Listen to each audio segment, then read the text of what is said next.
আমাদের এই জীবনে অনেক কাজ করি আমরা। কারোর লক্ষ্য উদ্দেশ্য এমপি হওয়া, কারোর লক্ষ্য উদ্দেশ্য বড় ডাক্তার হওয়া, বড় লোক হওয়া, অনেক উদ্দেশ্য আছে। আমরা অনেক কিছু করি, কিন্তু আবার সবকিছু রেখেই চলে যেতে হয়, ঠিক না? আর একটা জিনিস বোঝেন, দুনিয়াতে কেউ আপন হয় না। যে বউ আপন, 2 ঘন্টা আপন থাকেতে 4 ঘন্টা ঝগড়া করে, আছে না নাকি? যে ছেলে আপন, সে 2 ঘন্টা কথা শুনে তো 4 ঘন্টা কথা শুনে না, ঠিক না ঠিক? যে ভাই আপন, সে ভাই 2 ঘন্টা আপন আর 2 ঘন্টা পর।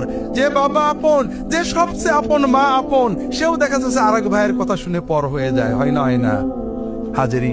দুনিয়াতে কেউ 16 আনা আপন হয় না। আমাদের এই জীবনটা পরকে আপন করার, মানুষকে খুশি করার জন্য একটা সংগ্রাম।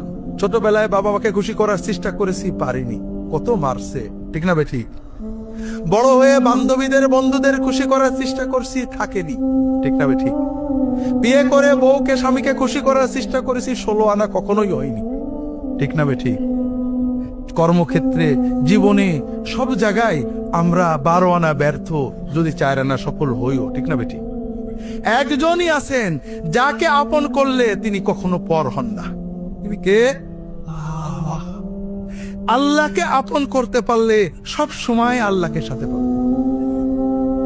যদি আল্লাহকে আপন করে নিতে পারেন, আপনার বিপদে আপদে কষ্টে দুঃখে সব সময় মনে হবে আল্লাহ আপনার সাথে গেছে।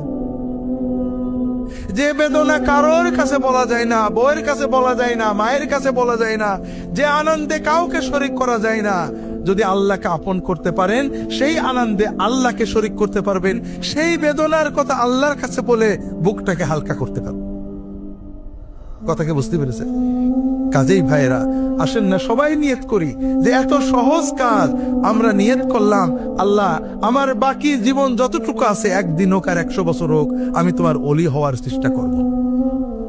আল্লাহ তাআলা সকলের নিয়ত কবুল করে নিন, আমিন।